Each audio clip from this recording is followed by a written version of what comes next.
नमस्कार, आज़ादी बचाओ न्यूज़ चैनल में स्वागत है। आज हमारे स्टूडियो में सोलापुर शहर के परिपक्व और दिग्गज नेता महेश अन्ना कोटे हमारे स्टूडियो में आए हैं। आज हम उनसे रूबरू मुलाकात करेंगे।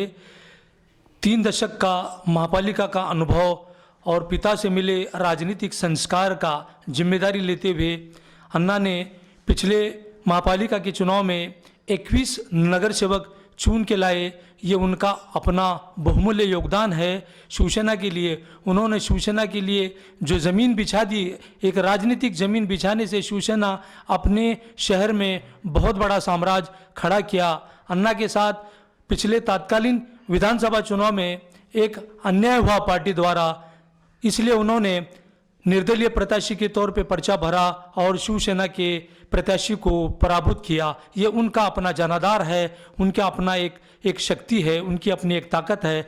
आज आए हैं महेश अन्ना, आज़ादी बचाओ में आपका स्वागत है। आपने हमारे यहाँ पर आज़ादी बचाओ न्यूज़ चैनल को एक प्रोत्साहन दिया, इसके लिए आपके सामने एक पहला प्रश्न करेंगे। 3 दशक का जो अनुभव था आपका महापालिका का, और आज के 4 साल हो गए भाजपा को महापालिका में आते हुए, आपका अनुभव शेयर कीजिए और लोगों को बताइए। सोलापुर शहर की जनता जानना चाहती है कि भाजपा का किस तरह से कारोबार चल रहा है महापालिका। नमस्ते। पहले तो मैं आज़ादी बचाओ चैनल को मेरी शुभकामनाएं देता हूं। और जो आपने सवाल किया है कि भाजपा लोगों ने देश में मोदी जी के नेतृत्व में बीजेपी को अच्छी वोटिंग दी, अच्छे सीट्स दिए, उसके ही जरिए से भाजपा की सत्ता 5 साल स्टेट में रही और स्टेट में सत्ता रहने की वजह से कुछ महापालिका भाजपा के हाथ में आ गई। ये पहली बार है कि भाजपा को पहली बार महापालिका में संधि मिली है, पर जो संधि उनको मिली है उसका जनता के लिए भाजपा कुछ नहीं कर सकी। ये अभी सभी सोलापुर वासियों ने देखा है। इतना क्या है कि भाजपा के नेतृत्व में 5 साल पालक मंत्री इधर लोकल आमदार था, गार्डियन मिनिस्टर रहते हुए भी जितना फंड्स आना चाहिए था उतने फंड्स भी वो नहीं ला सके, सोलापुर की डेवलपमेंट नहीं कर सके और कुछ भी उनके हाथ से नहीं हो गया। 2 मिनिस्टर रहने की वजह, सिटी में 2 मिनिस्टर रहते हुए भी जितना डेवलपमेंट होना चाहिए था वो डेवलपमेंट हुआ नहीं है। और ये मैं बोलने की ज़रूरत नहीं है, ये तो सभी लोग जानते हैं, सोलापुर वासी जानती है। दोनों के झगड़े में हमेशा उनका महापालिका का कारोबार आपने देखा है कि दोनों के झगड़े में हमेशा बोर्ड में भी ओपन उनके झगड़े होते हैं, आज भी होते हैं। 4 साल सत्ता मिला है, 4 साल में सादा जोन समिति भी वो नहीं बना सके, जोन सदस्य नहीं बने, जोन प्रभाग रचना नहीं कर सके, ना स्कूल बोर्ड का चेयरमैन है, ना स्टैंडिंग कमेटी चेयरमैन है सोलापुर सिटी में। और 4 साल आपने देखा कि जो बजट हमारा हर टाइम हर साल जब मैं कांग्रेस में था तो 31 मार्च को हमारा बजट वहाँ पे होता था, लेकिन इन्होंने 4 साल में एक भी साल बजट नहीं बनाया। मार्च महीने में उनका बजट नहीं हो गया। हर टाइम बजट 4 महीने लेट, 6 महीने लेट, 7 महीने लेट। और इस वजह से जो नगर सेवक चुन के आए उनके प्रभाग में काम भी नहीं हो सके, क्योंकि वो निधि भी नहीं मिला। बजट ही लेट होने की वजह से ज़्यादा से ज़्यादा बजट पूरा प्रशासकीय काम में ही लग गया। इसलिए जो डेवलपमेंट सिटी का होना चाहिए था, या जो नगर सेवक चुन के आए, जो वादे उन्होंने किए वो वादे भी वो पूरा नहीं कर सके। और इसके लिए पूरे जिम्मेदार सिर्फ भाजपा करती है, भाजपा के यहाँ के नेता है। मोदी जी के नाम पे लोगों ने उनके ऊपर विश्वास रखा था कि ठीक है, जैसा देश में मोदी जी काम कर रहे हैं वैसे ही कुछ अपने सोलापुर सिटी का भी डेवलपमेंट हो जाएगा ऐसा विश्वास था। लेकिन वो उनका विश्वास पूरा ख़त्म हो गया। इन लोगों ने उनको वो पूरा मिट्टी में मिला दिया है। तो मैं समझता हूँ कि अभी तो 1.5 साल है, ये साल का भी बजट अभी तक हुआ नहीं। ऑलरेडी 6 महीने के ऊपर चले गए हैं और 6 महीने में दूसरा बजट आएगा जो लास्ट बजट रहेगा ये टर्म का। और वो आप जानते हैं कि लास्ट बजट एक्चुअल खर्चा होता ही नहीं है, क्योंकि 6 महीने वो एस्टिमेट करने में और ये बाकी के करने में और मंजूरियाँ लेने में जाते हैं। तो एक्चुअल जो खर्चा होना चाहिए, एक्चुअल थर्ड और फोर्थ बजट ही ज़्यादा करके काम में आता है। थर्ड बजट भी नगर सेवकों को मिला नहीं आता, फोर्थ तो अभी है ही नहीं। तो ये सब देखने के बाद ऐसा लगता है कि लोगों का भ्रम निराश हो गया है इनको सत्ता देके। जब तक हम कांग्रेस में थे तब तक कांग्रेस की सत्ता इस महापालिका में रह चुकी है।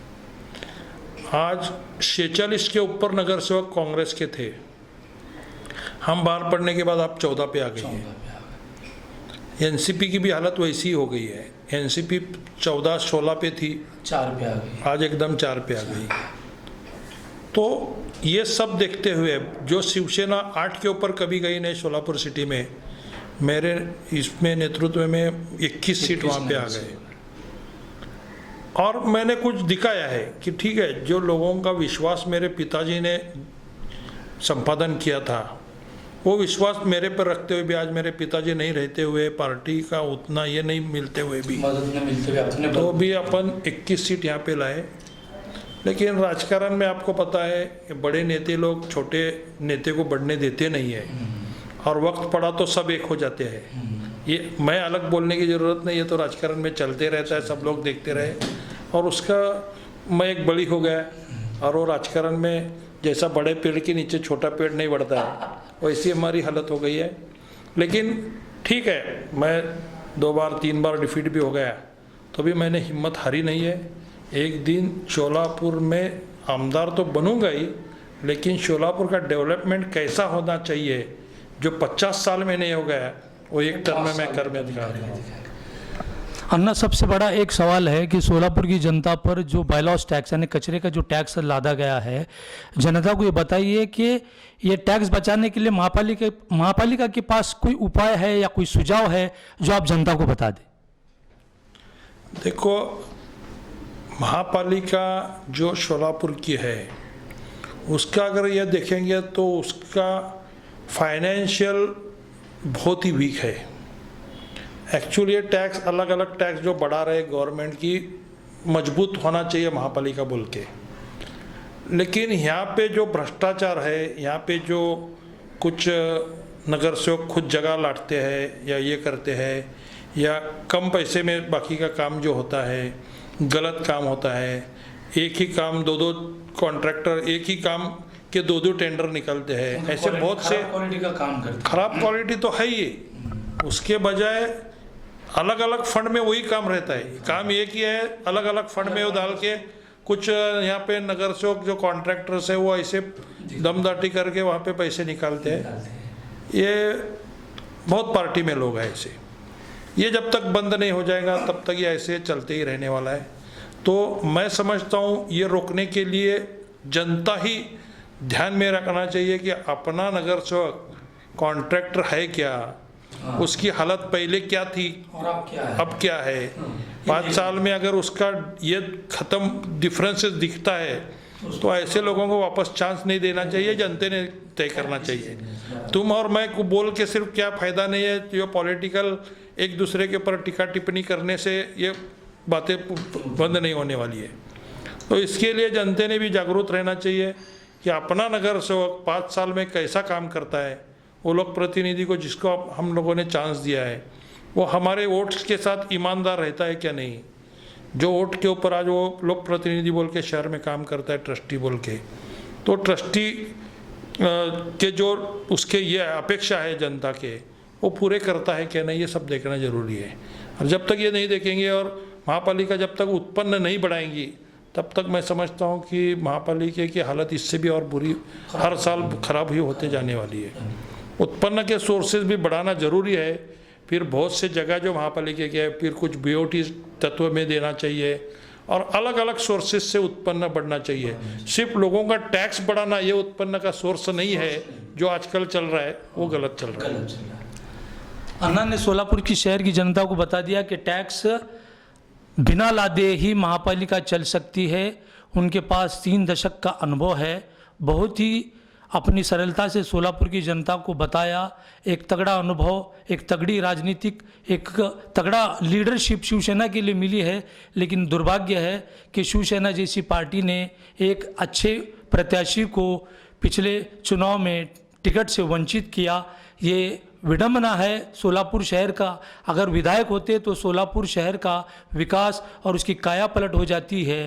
क्यों? तो सोलापुर शहर की जनता जानती है कि जिस तरह से पीढ़ी घरकुल में उन्होंने जिस तरह से विकास किया, आज वहाँ की ज़मीनों के दाम आसमान छू रहे हैं। इतना अच्छा विकास, स्ट्रीट लाइट, ड्रेनेज और सड़कें, इतना अच्छा विकास हुआ है। तो उनका एक टारगेट है, वो बहुत सारे प्लानिंग उनके पास है। लेकिन सोलापुर शहर की जनता ने इस बार अगर उन्हें अपॉर्चुनिटी या संधि देती तो सोलापुर शहर मध्य के लिए एक बहुत बड़ा चमत्कार होता। अन्ना, आप हमारे स्टूडियो में आए, हम आपको धन्यवाद देते हैं। मैं आज़ादी बचाओ से जावेद देशमुख। आज़ादी बचाओ न्यूज़ चैनल को सब्सक्राइब करने के लिए बेल आइकन पर क्लिक करना ना भूलें। साथ ही साथ लाइक करें और शेयर भी करें।